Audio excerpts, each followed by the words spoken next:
So because all correct. Every later, on our signature, all the days, all the PG. And the EM that now, again, when a central body gonna coordinate security no more, do Nakita for no came the central force because everybody now about it, everybody can get make a sign. So because equity see the big agreement, I hope I know she follows the book already CSO for the control the activities of the 4 security units. So when they will be when they give it the letter, give them that now all the days sign. When I was now from now. I'm making a PG about for this opportunity in call up particular game like this. So, and one of 2 points in pick from the opening speech. Number 1, we reunite Abama in areas where we can do things common. Secondly, this is a security issue. Because Admayo again, Aacdu that we go this agreement, the and like we said, that meeting is was represented, though not physically present. I don't think that Oga Nakata, for no reason, take exemption from that. So I would please opine that maybe the executive of Abama try concern about that agreement or that meeting. Before, I am not of the opinion that because you that because food out, and so that particular one should go to hell, or the matter don't continue without that one. On our match because so that should is a that in fact the more porous because of connection with other outside communities and local governments. Carrier so you have any security this thing. Infiltration no modulona or Burikishia who say the other 3 communities can go ahead without Umudruna and Yawaba no Modruna no my are they in support of me was asked I would the channel letter and I'm doing PGI here and myself who may travel all the way to come for this meeting. Yawon I are interested would probably not or maybe I can buy Sayabia. But when it comes with one particular concern or 2, so I would please urge the PG, maybe delegate, borough delegate in the Gagana, the meet is a Shilobi. Joy, I lay your concern in their home, where we have Ricky my address. A Mariano Kona Watabana, a Kovaraya of Maya Water. But that issue of because of what go on now physically in this meeting. But I want to PG Mudrona here. So we cannot have something. PG Mudrona sign on his behalf. ABH maybe account. I don't think more of the very so we go thank you. There's a little one.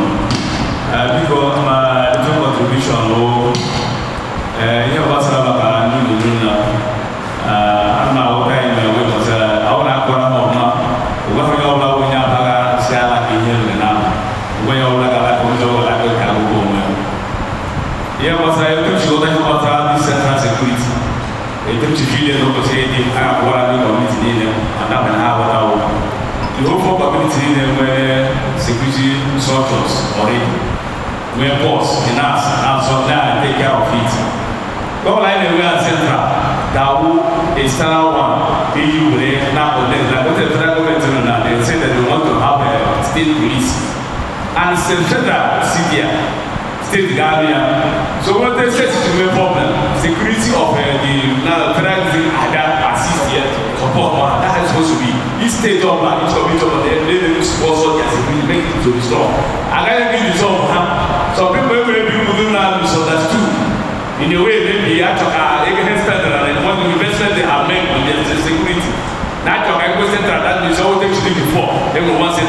maybe I got ideas. I get very instead. I got here beach. So what they mean now, community of like a good security, let them start policy the security. And the national and the way we have our plan, the way they are moving. And let it be any security personnel of our community. Now, like Ubaka, I got a member of security of national. That has supposed to be. So another one is that I don't know what the security. They go here was a welfare of the business of the security men. How we can run very well. How many section of our was I'm talking based on experience as the former vice chairman of AAD. When I the security people how many people are one salary how many 30,000 originally the minimum wage of 70,000 of the government. We didn't pay any money. And you said the men you are talking about. How will I? What time did you have now? Primary school. How may go now? Or can I invest? You really hear that from my when you someone and I security man as 50 for guitar. We read what I'm not in that. So here in the raise have make sure the heart and so you know play with. Yeah, and you have a grandpa insurance. On the battlefield, at least the family have a work that take responsibility of it, or community involved, or let him take on that. So here you get me mobilize a hand around very well. Many of them, the way they are surviving, people for me, I'm not thinking how this class survive. I will big man, I will like putting it like with the men, whatever, one number. The way about that says Russia, I question why this is real, how this and that. I don't get a this agreement. So what I'm saying is, I can make sure that now, make sure that their salary and their welfare is about them standard, the way hang around, and they make them one attract issue money to run more security men. So Hana, like you may just survive some of them. They go tired of doing the well, I think we hang on like 1 day and hang out good, you hang a great, whatever to why. That's what I'm going to get. Chairman on here, hang on like that's how they're surviving. By the grace of people, they will for the generosity of our members. Away from what is supposed to be, but that's supposed to be. And I use salary, and I don't know she can. Oh, when I get real life, and they take this, and I will do my own. You cannot take care of it. Oh, you do my graga. Then the time I mentioned to how we can raise your salary and welfare. But for my chairman, if you feel what we are agree on, so it's not proper because I'm distinguished elders. My fellow stakeholders, I greet you all with respect. I'm back a little now. Monday leaders are nearby. So, I'm back a little the Aacdu, National Executive Council of Aacdu, led by my wonderful daddy, Barrister Aacdu, unu mere ọfụma ihe unu mege n'aba atọọla m ụtọ ukwuu keka nke ihe gbasara security and position of our Aba politically ahead of election.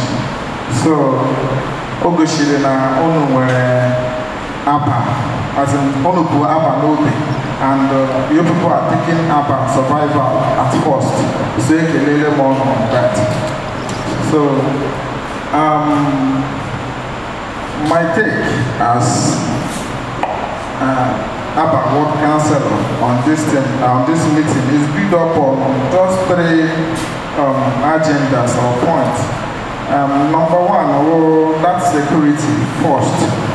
Unity and development, because the most important of all it's all security, and I'm happy on how we are going about it.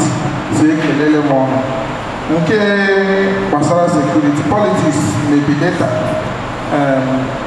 Okay, personal security we should take it first, because we cannot plan on politics tomorrow. Insecurity or banditry to why also going to election. So security should be first. This security I go I can our distinguished governor for the wonderful engagements women in the state to make sure that Aba is secured. Our state is secured. So I can on how to manage and support the government. So pitch today about last time and last meeting we heard that Chief Paul was supposed to be. I was there present. So on that vein, I appreciate on how to strategize, build up those security. One, all those trained security, government is trained. After then I check the number. Additional youth engagement. I get left internally. We go up to support them. On that vein, the fear now, personal security and so only security government form on one side, form security also.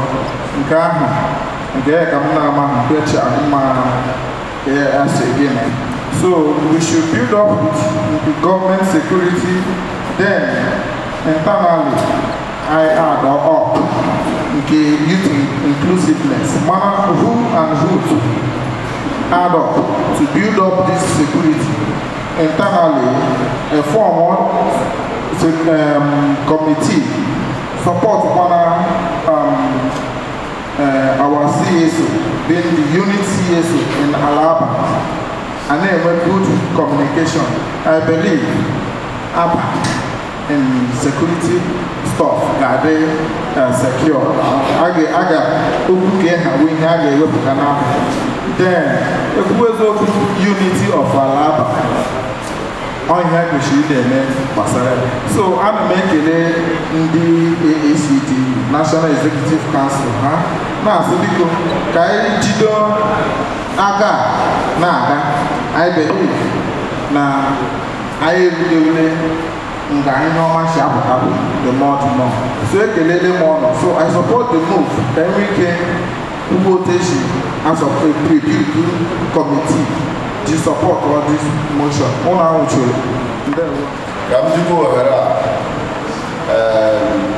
recognize once more that some of us now are Justice Dotana Madam, Justice Dotana woman High Court Judge in the States. Both Barbara here, but I'm sure many of us now already on the real coach, you can look here. But that's the mark. Don't have things like that. Stand up. I didn't saw the new page, just mentioned election with a new page. Here the first official event I had he was there. 2 days after he left. He had the first official function on Naba. PGBC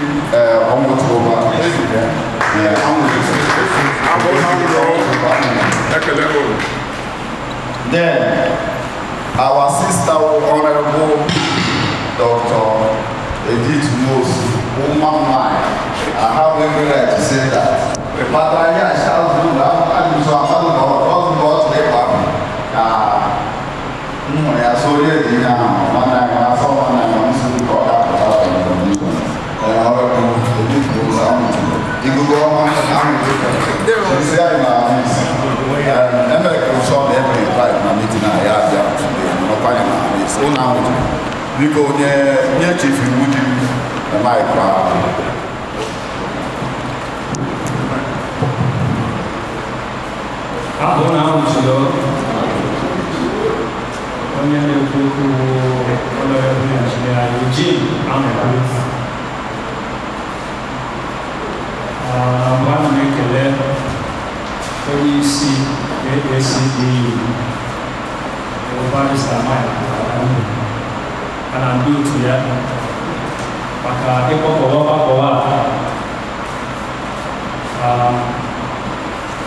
ekele ndị eze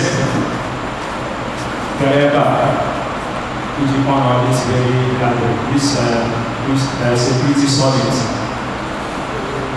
Akele abalị niile iji gbapụrụ ebe a onye chiri ka ochiri eze nọ na nwụchiri.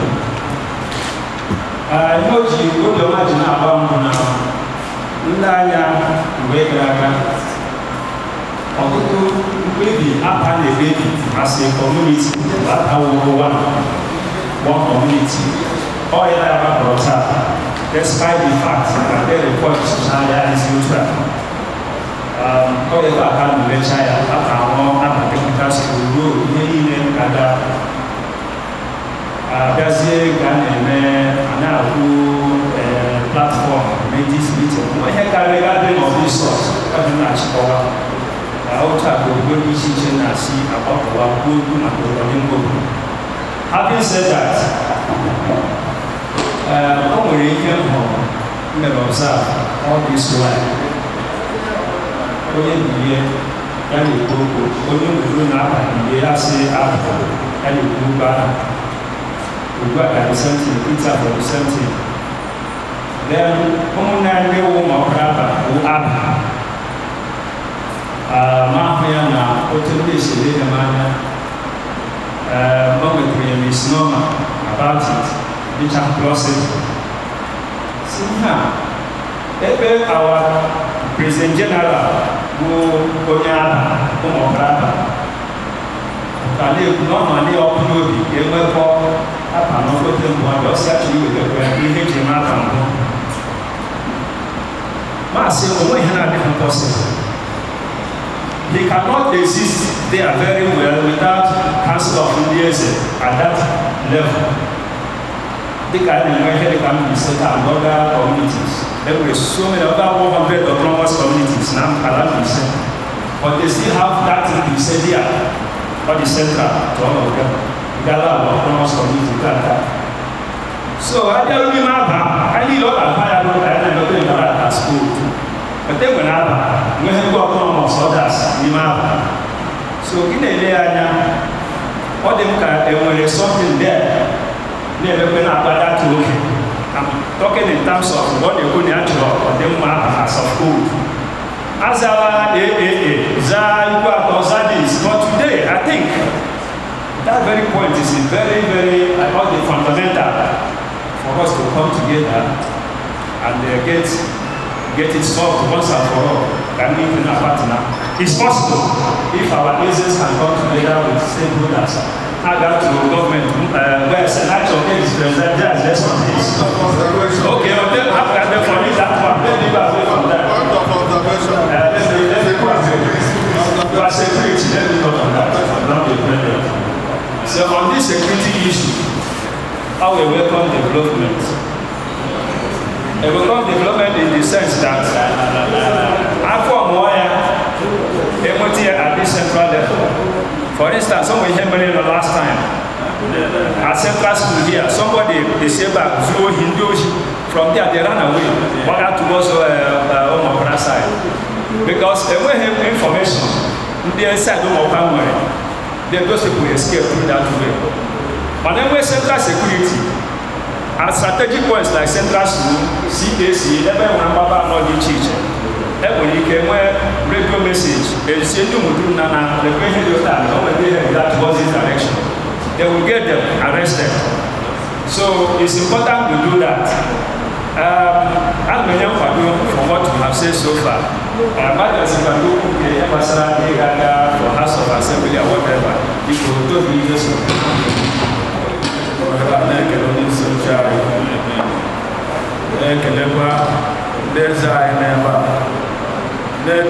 our law does his Lotana and the norm.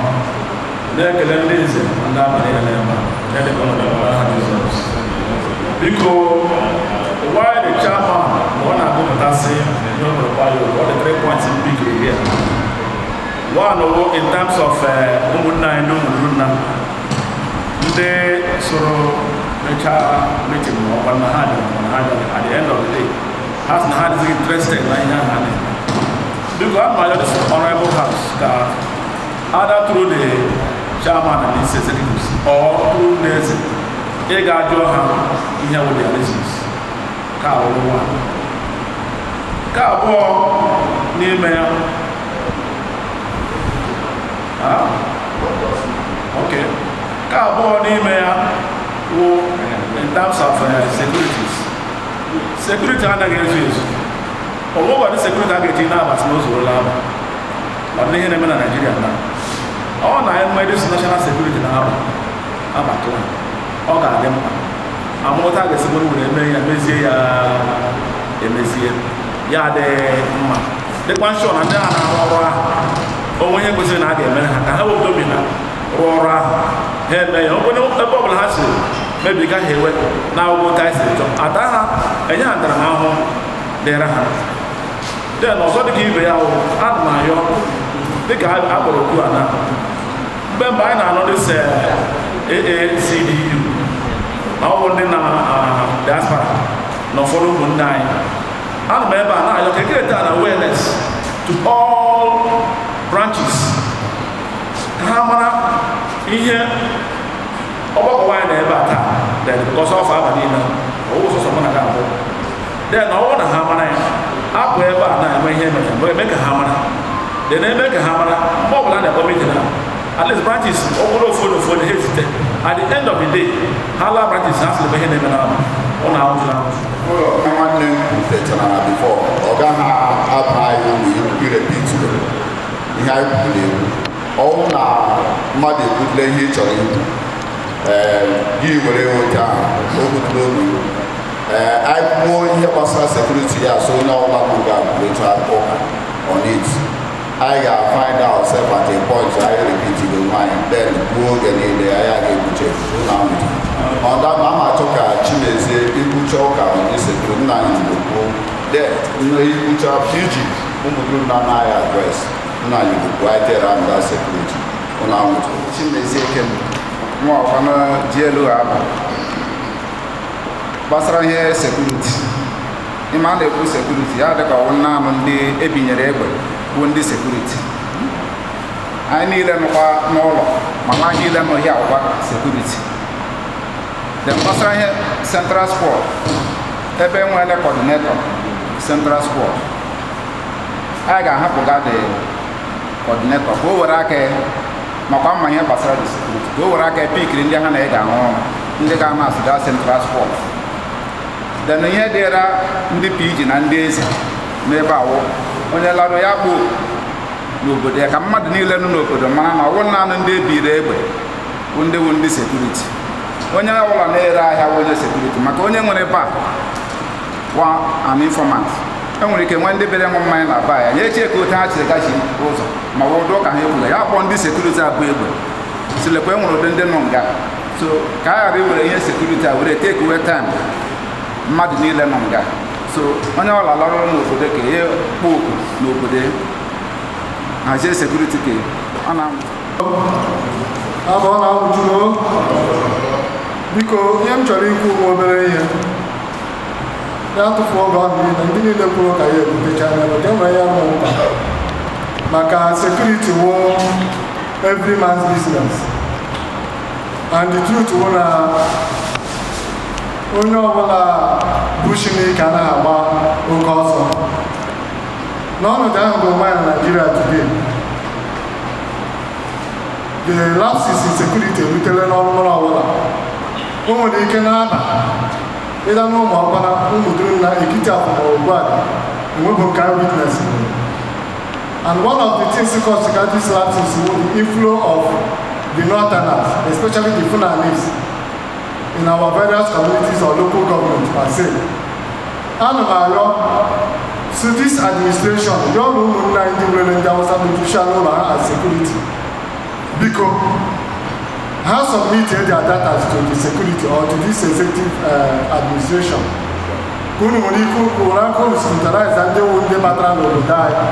All the very, very important. Because even in the time, Manja Bakara, iron condemn. Mande Jana Soko Muye, Munjawasa, and I am missing her. anaghị eme ala a na-eburu mmadụ buru ewu buru nwa mụrụ ọhụrụ larie so ka e nwee ike cheke ndị awụsa duru ka aba niile ha mana ndị ke bụ ndị ke ga-anụrụ ụlọ anyị ọkwa mise for employment ya hụ na enwee ike tupu nwa ụfọdụ n'ime ha nọ na June na all 6 months of the year enwe ndị e nyere quick notice ha ala anyị ụmụnne anyị ndị isi ruru ala with the help of security ha ga-echenwuru anyị ụlọ anyị reduce all the inflow of Fulanis or the Northerners na this our local government and the communities all the very important onye nsumekwu then make an upgrade the welfare of the security personnel ọ na-amụchi biko anụrụ m ọjị kwuru maka security ebe a and ọ dịka ka ụmụduru na the center of state anụra m elọ as the president general ana m enye promise na m ga-eburu okwu ndị a laruo n'ụlọ ụnụ mana ndị eze a na-eji aka abụọ abụọ so that I got from Toko, many times at my executive council. I discussed on in various ways. My government all the sugar, I have to the other member of the United promise. Now, when I had Omodruna get the arrest for Makayeda Master Security. I want to go seriously. If I went to political institution, they are very traditional institution. I got a double and a Ghana, I got many days ago order. Oh, we are here. Every day is a money. I could do look at NCTC.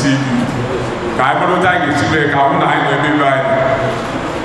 Respond all when you are communicating to them is my general. Everyone I will be by.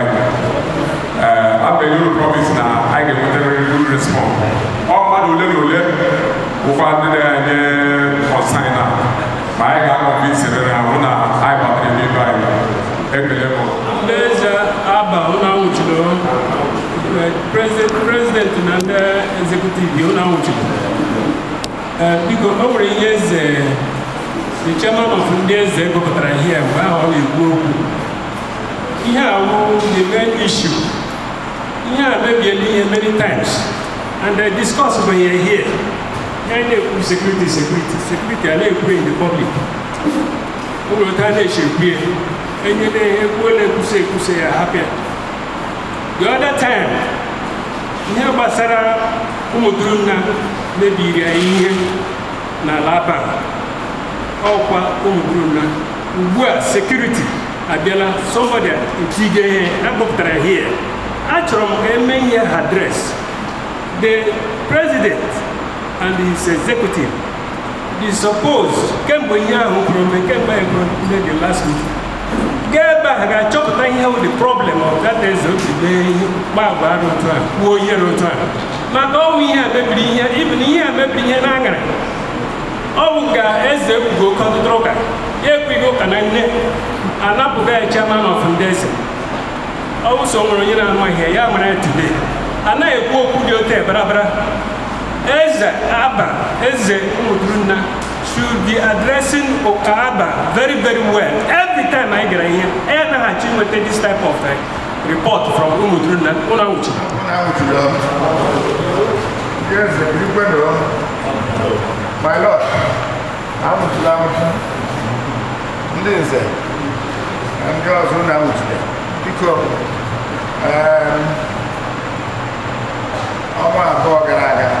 I was given the privilege by Indians of the host to meeting. However, meeting I have a security meeting. I just one I had a ring when she go so it's okay.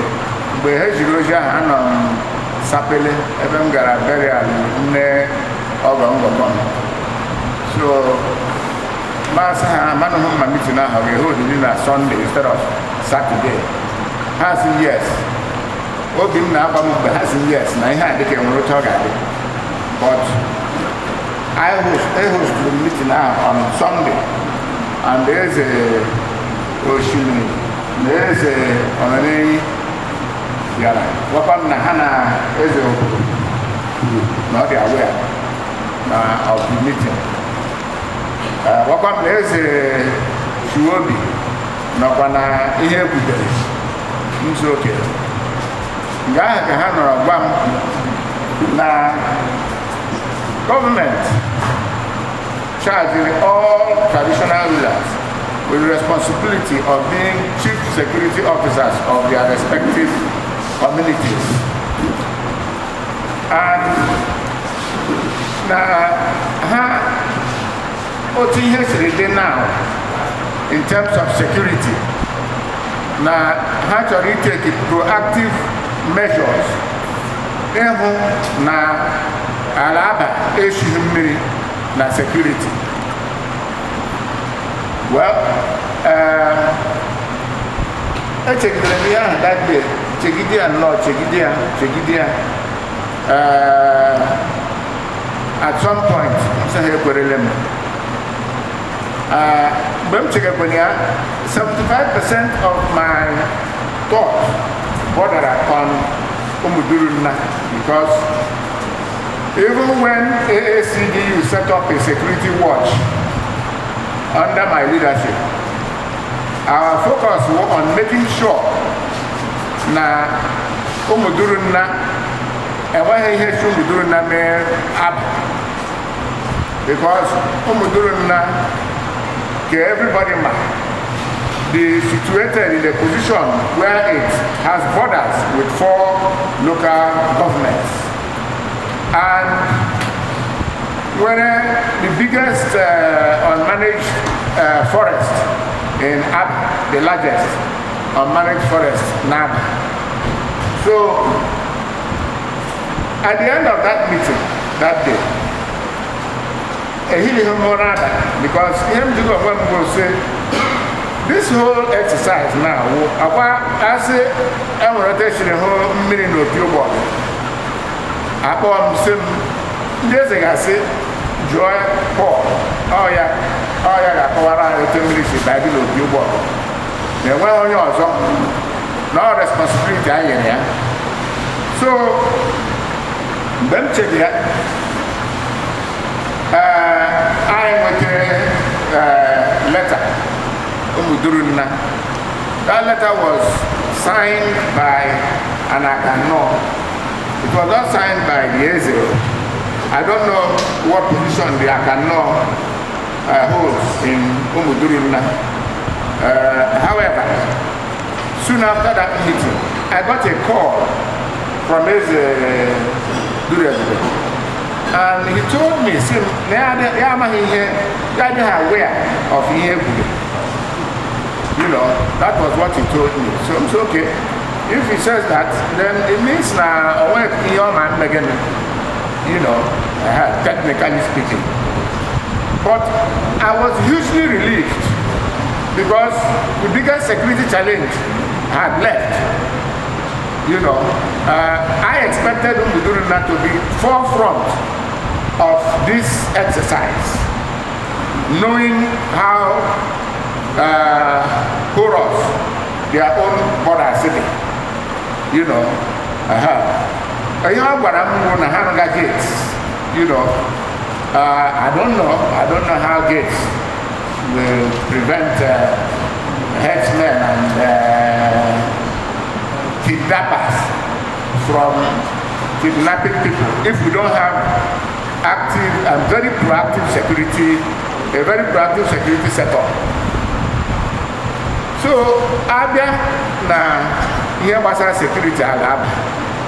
I want to one night the group to say, and I did set up special squad.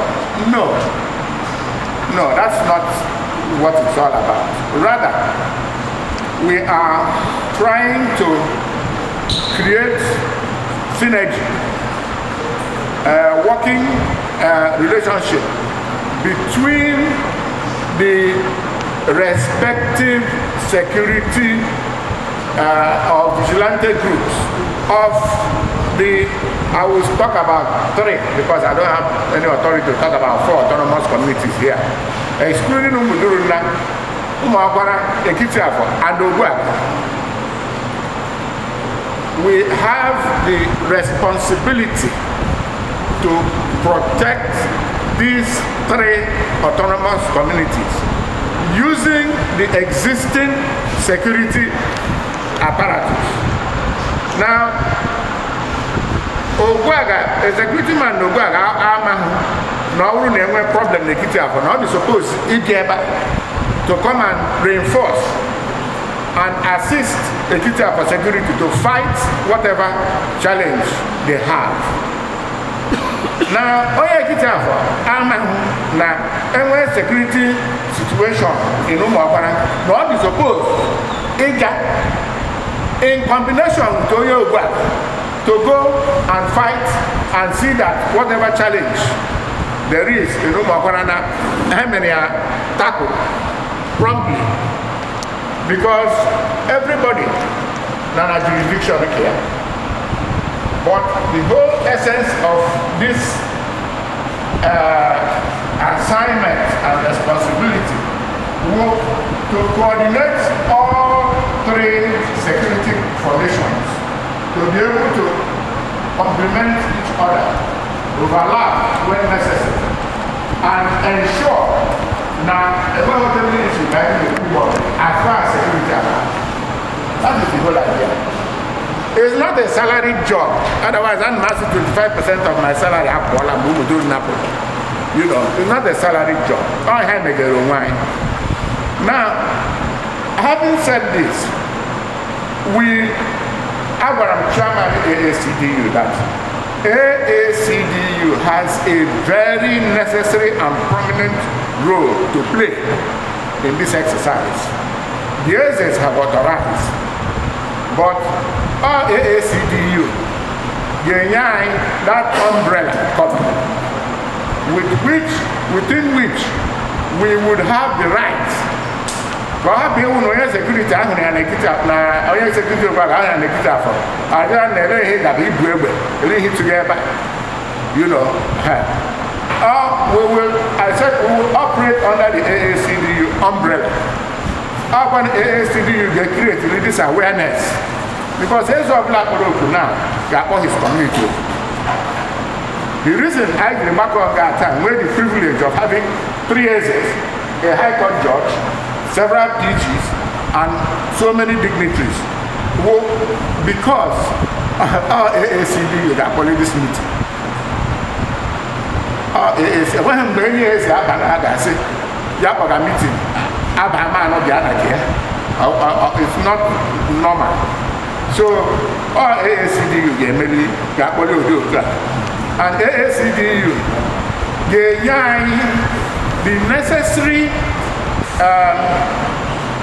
authority to now begin to work out, because this exercise I can have been just a child one breach any security breach now on anybody but ourselves.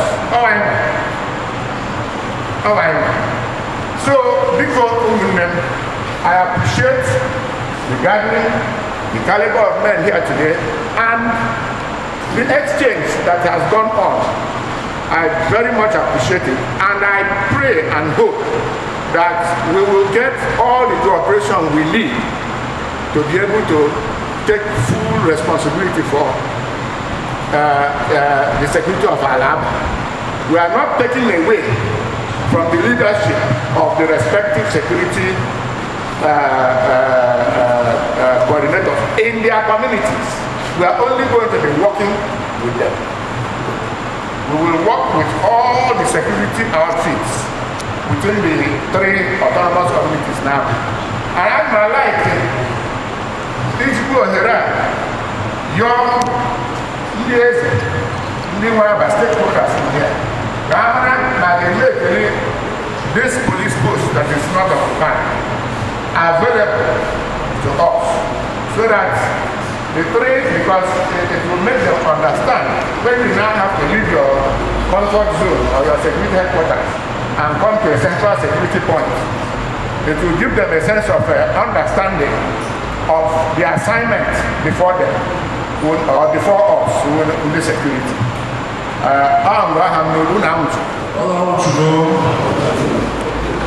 Please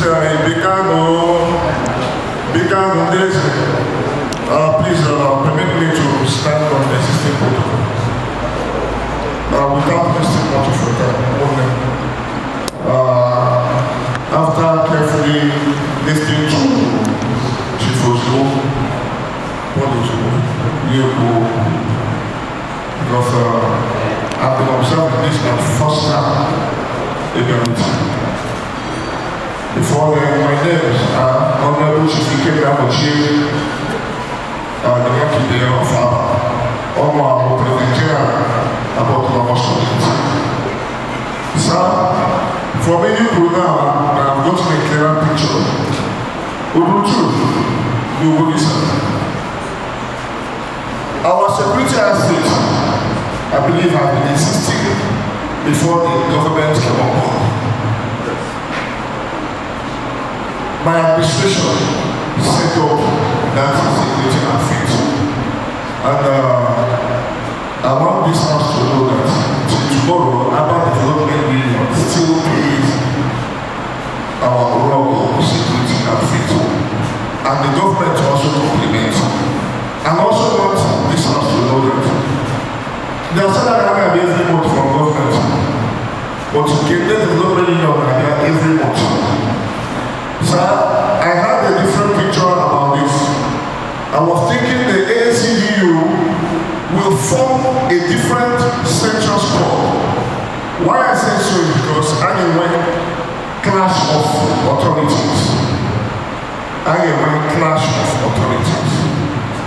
Because if the Aacdu now decides to take over and now coordinate my security, I am a serious clash because to an extent they might be confused on who to take instructions from. That is the way I look at it.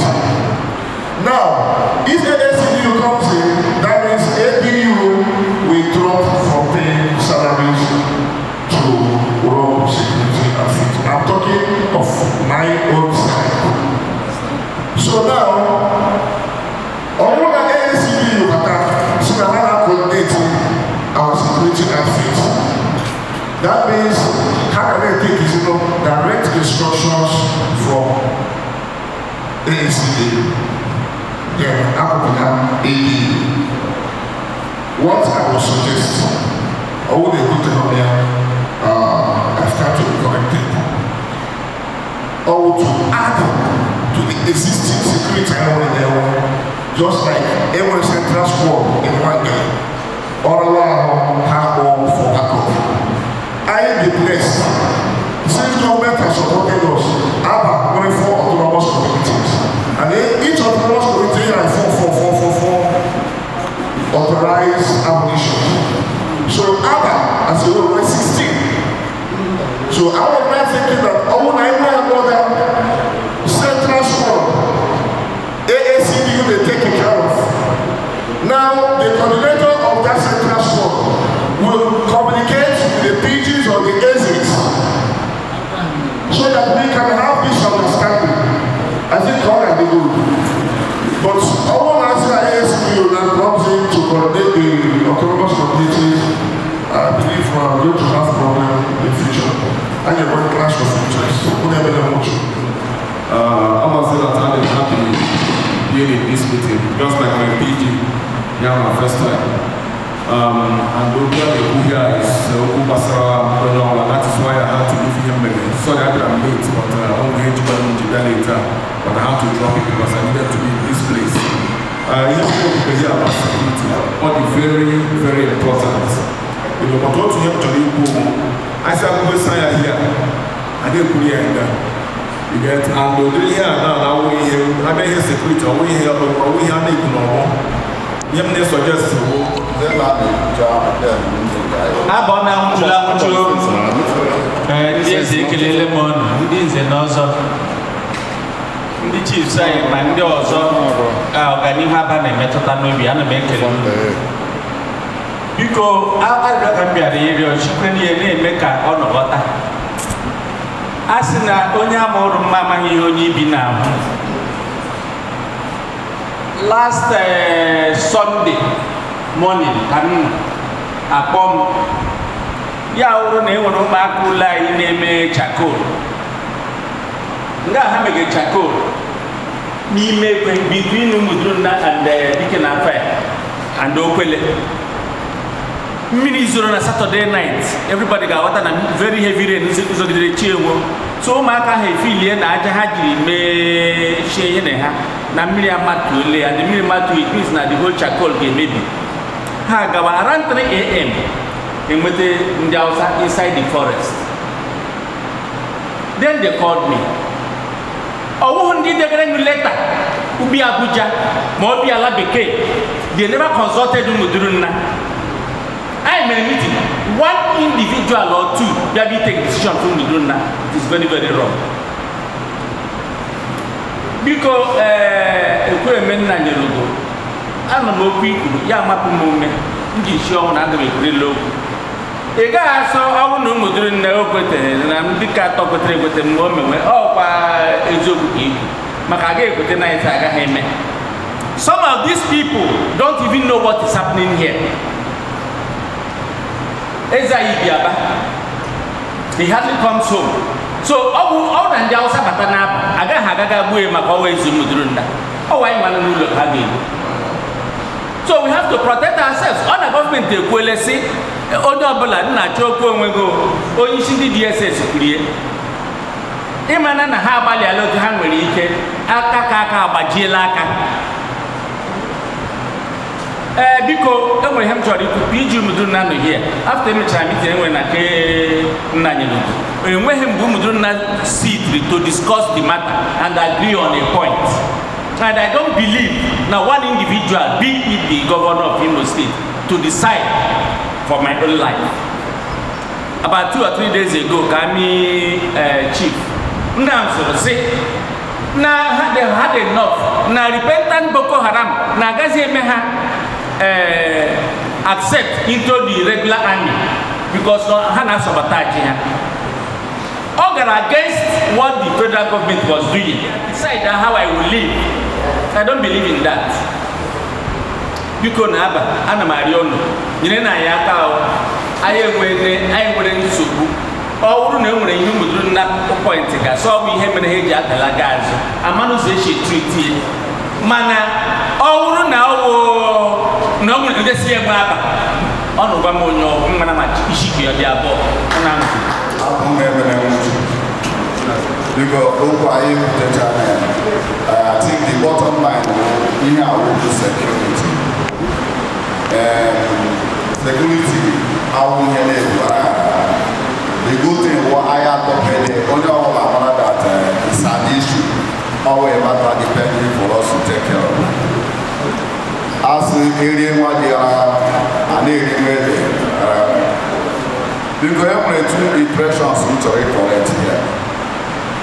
Number one, like PG about autonomous community, because we put it towards the last, comment you made. They understand now it's subdue any autonomous community security outfit. It's not. Just like the way you reason this towards the end of input. I hear when I look, I also synergy. To create that synergy between honestly every day so here. Ishi ekeza nyana moto no nkwoji n'ime abade nwo dị ga-akwụsị n'ụlọ osiri iwu onye nobody enwe gishi that same place nyana moto shisi ike gishi okwe dagi Umudurunna enwe onye ga-abụ mgbo before ọ naghị eme. I realized before that ABA can work as a plan. Now I go this security would only form new security outfit. I know already existing security outfits. The I revive oil. I need more strength, more energy. Maybe all know where I got form at the appropriate time. Sooner than later, I got form the right committee. When synergy between the coordinator the AACD leadership, the autonomous communities leadership, just like Ndeze here, who the chief security officers of our various autonomous communities.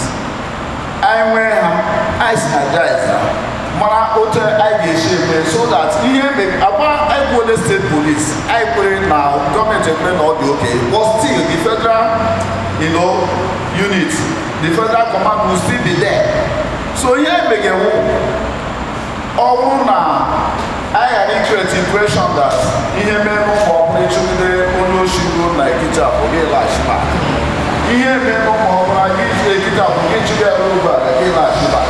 Ihe memo issue with that to the last back. On here I had to put the hand.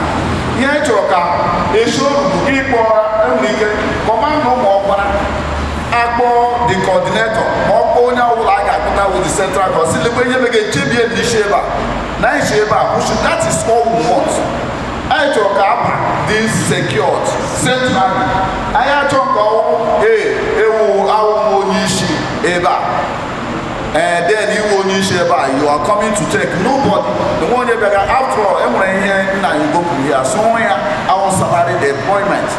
Or would employment here out of patriotism, see, and ono ba authorization need to know that's all not like we go get quick. I take this responsibility. So Abba, this is my regime, my Aacdu, all law come in.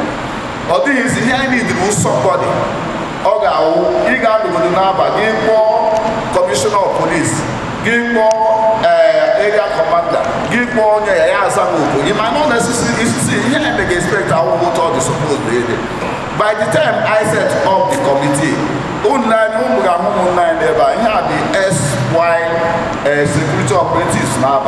How can you walk motor everything H? We want to get all these things back with them. Before I got because every backlog of salary now somebody some things.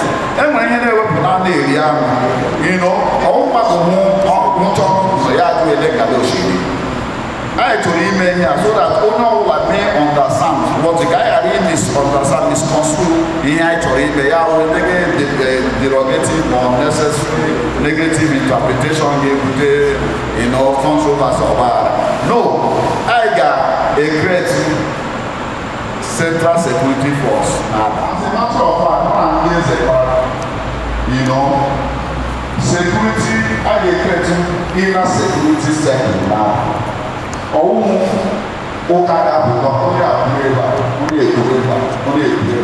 Security matter the action is in Agaba in-house. We had through the committee. So here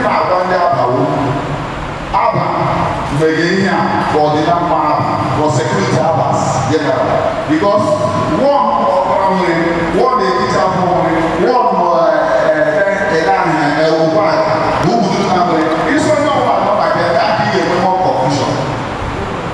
it's okay, but actually is such a situation that we have our competitions, the vocational very soon, BG is good at it, and BG all the personal now permission because one night so I'm pretty sure all of the you told me you are within the background of politics. I will give you information when I get there and when you are put. So you know, good at it. I don't really about autonomous community. All of those all will be respecting her with leaders of each autonomous community. Yes, we do. That will not be carried along. So that he had those she came back when I got the day as the day. So who she came back and snapped across the magazine. No, only when you can't take the lady myself. I'm so here we have the graph because I have a coconut type. Now let me once again on behalf of Alaba.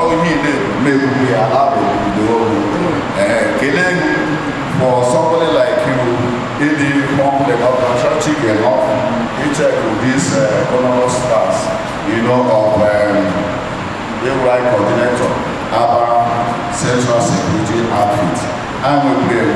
So by in-houses, you get to the PGs and sit down. Manawota Igeshime, Yaga, Nanya. Then you have school with Goodman. You see, you would not a disclaimer. You do not never address AACD. That disclaimer heading, committee, no, not even leadership of Umuduna Autonomous Committee. So I couldn't serve in the record with a committee to AAC. They just wrote it and read my WhatsApp. So I don't think Umuduna have officially addressed the issue. Now that meeting I'm there. Umuduna, the only community now being represented officially at that meeting or Autonomous Committee. Still, because there is a recognition, all communication gap is that is not correct. Because network, network, so the problem and when you reach here, and when you would now share having move DJ Mole, oh, we not about 3 persons, we hear a problem. Only we do that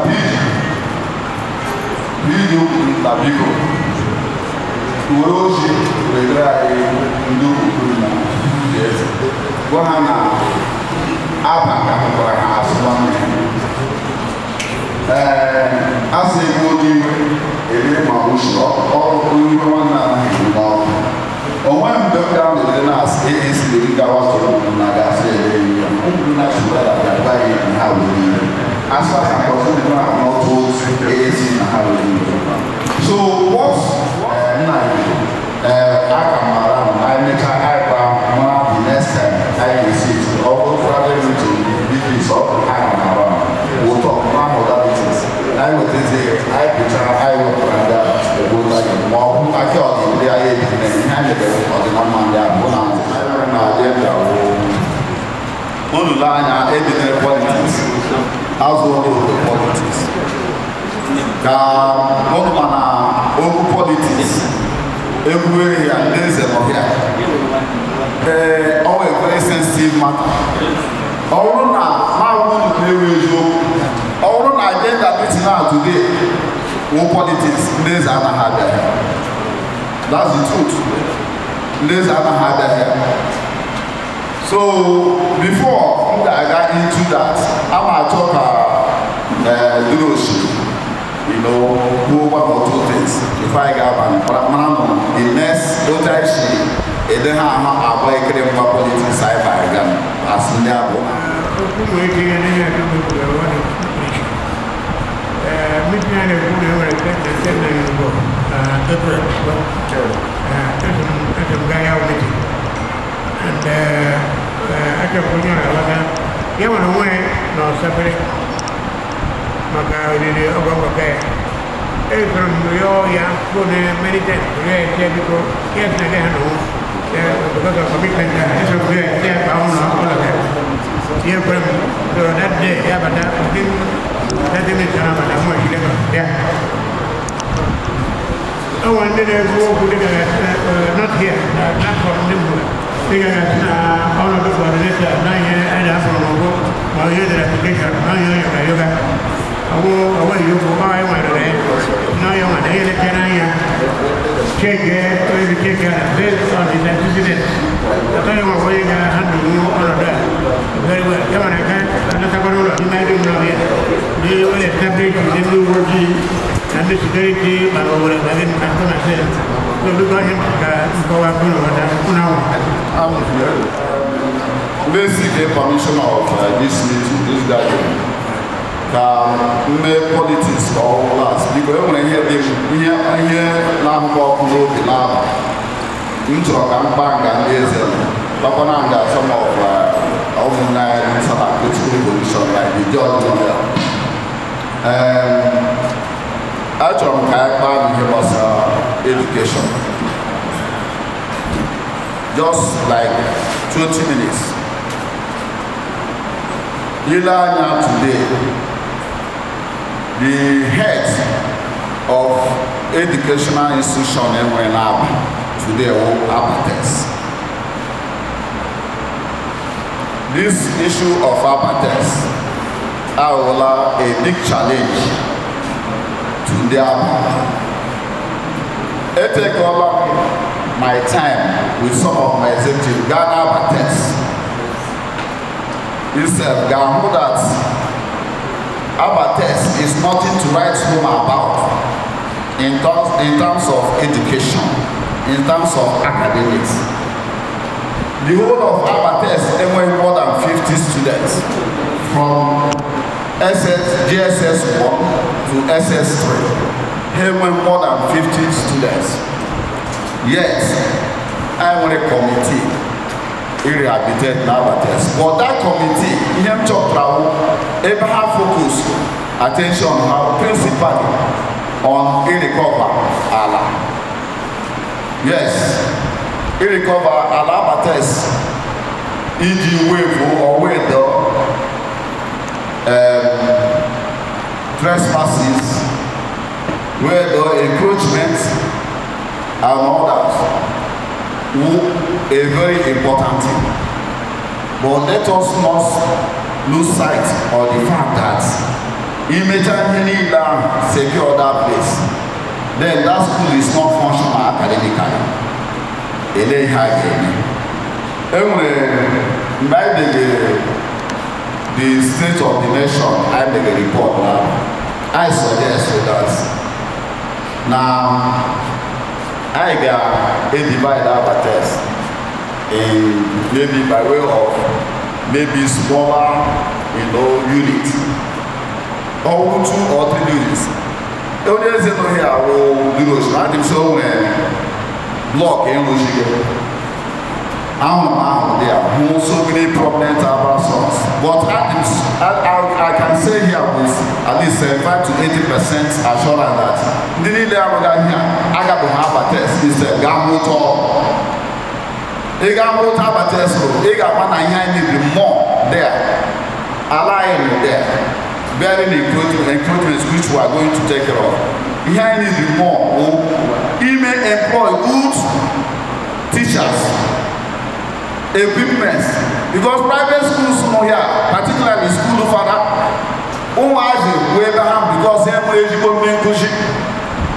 The Ghana is also only pushing state sponsored salary earning. Who have a state teacher, so also 2 persons. They also in the community. And I discovered that in the community side, the more interested that the primary schools know that they are domain than abates itself. Like you now find out that when you go to state primary school, one night the Chief Kingsco's school has transformed that school. Yeah, with something else. He got there, school the very bright. He got a school the same thing. Then the problem here, we just said that primary school, in a community school over here, Sensitive is well taken care of to the world. Either a community school here and a central school. Anyone who didn't go to the hand is spelling, the hammer has spelled of it. Then you start asking yourself, a little bit the road. It's time I get good in what? Everyone here discuss with a teacher here who happens to have worked in a school, almost about them, I'm here, but here. Also, here they are who they go. Their prominent citizens take up, responsibility at the schools. But at least, corpers who you could pay additional 30,000 to the, normal alawina, you need the computer literate. There's also system here. Pujero Maji here, how they have qualities. The last time, this my secretary here, Aacdu, organized a quiz competition a couple of weeks ago now. And when one nearly make rough money and this is still, particularly in this state, then because an individual and group of individuals in the case of town school took up the responsibility of providing good teachers, pay them, because here we mostly na PTA class. Na central school here we also two. The headmaster and one other teacher. So also two. Here we also PTA. And PTA na central they go to the program. So I had education allows. If you don't get them from this level, honestly, except my few of us who are no longer in Aacdu, so go Aacdu schools. I get indigent people who have come to village. Name when Oteshi, Hesha, who heart of this place. So, Dr. Mahesh Kushi, all like I constitute more for more education trust fund. Now, IDA, Kapotra here to go because the attraction was going to Ega na school father no dey always go dey kuchi. Ega na town always go dey kuchi. Ega na state always go dey kuchi. But here, in the case of this one, we central school and the community, they want dey kuchi no do dey at all. Mama jaga then abates. I get look anya leto anya look oyi word. Gwa mo na ndị ahụ enwetaghị ego a na-amụ ha mụsịsị all those classroom blocks ma hostel blocks ha mụsị ele ndị ga-amụ ya enweghị ụlọ skuul ga-amụ ya but ịrụcha ihe ndị a ịkpọta ha ejigbo ndị nkụzi a ga-enye good incentive ha akụzi ekuzi ya ihe niile anyị merela bụ in terms of the recover the school I'm ewepụta my time at the right time very soon I got constitute committee that will join the existing committee with my vice member. Recover Alaba test. I recover child. Then the next thing I get me, I'm a recover. A low time she may improve academics now the school. May improve academics now this ones. I may add some I leave the legacy.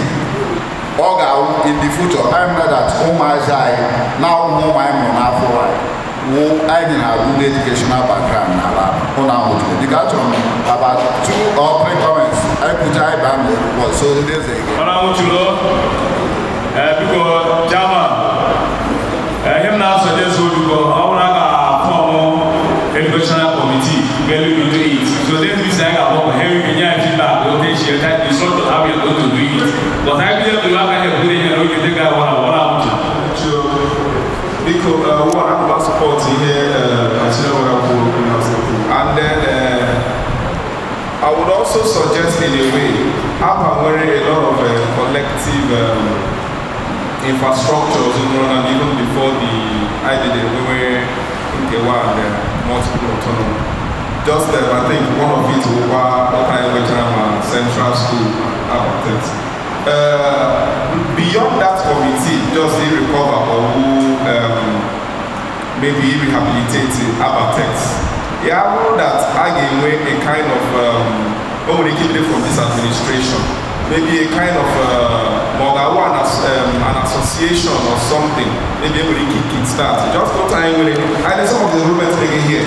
Now, few Central School where I were all stars. In as much as community no have and all stars are constituted of all Abama indigenous. So we can also form something like that on the educational aspect. You have to go that even they recover child rehabilitated the school today. The committee does not just go to the organization that will continue to bring up things. Things again, they have no competitions annually. They have things can recognize there. Also the alumni of Abatex to come back and be most of us which are alumni to some other like myself, school and then I'm more their president. I'm a hierarchy, I'm a multi-million project. I do over there.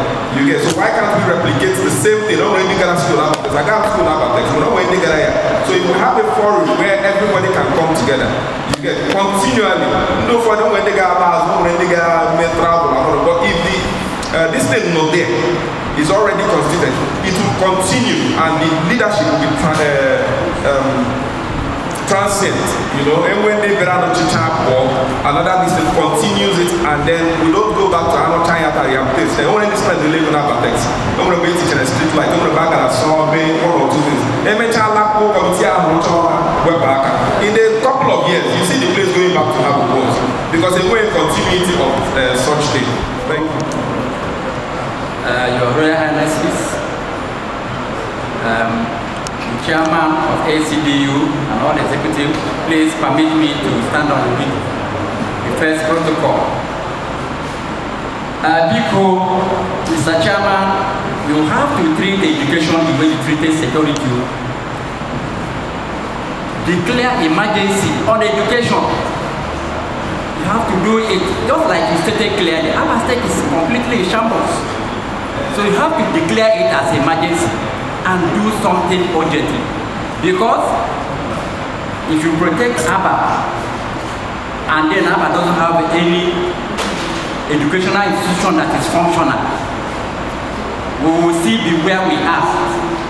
If you recover all the whole land and what have you, and there is no teachers that can take this, there used to be first class. In that, this Abatech produced first class in the universities in the past. Sir, please declare the emergency. Let us go back to producing first class students from this Abatech. So many of them, even those that are not from ABA, some of them are doctorate holders. So let us return back to the original plan of Abatech, so that it will be a pride for ABA man. That is my own contribution. Thank you very much. Honestly, all our water while in the state of emergency on school, particularly Abatech.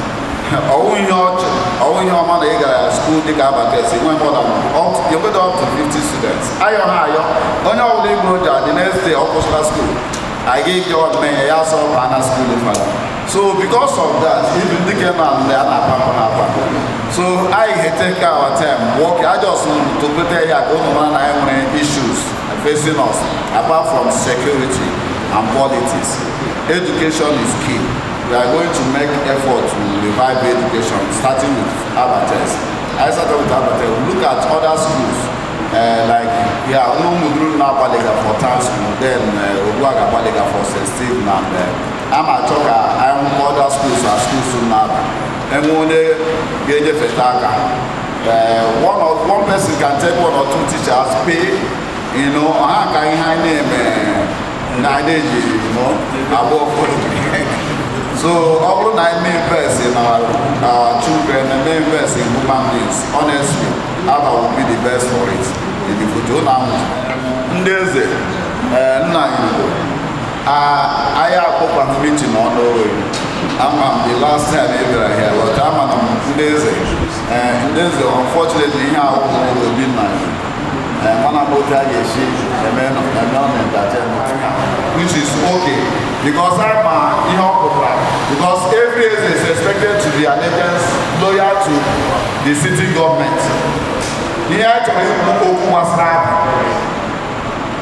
Those people also politics that are we should not know we are not going to say step or at the end of the day, most people here today, I want to vote now. I'm asking to vote now. Give you time so that step or okay, I get there. It's like I didn't have to vote. And what you're going to how do you secure our votes? How do you make sure that I will a population, voting population, and because it's very key. I'm one night, okay,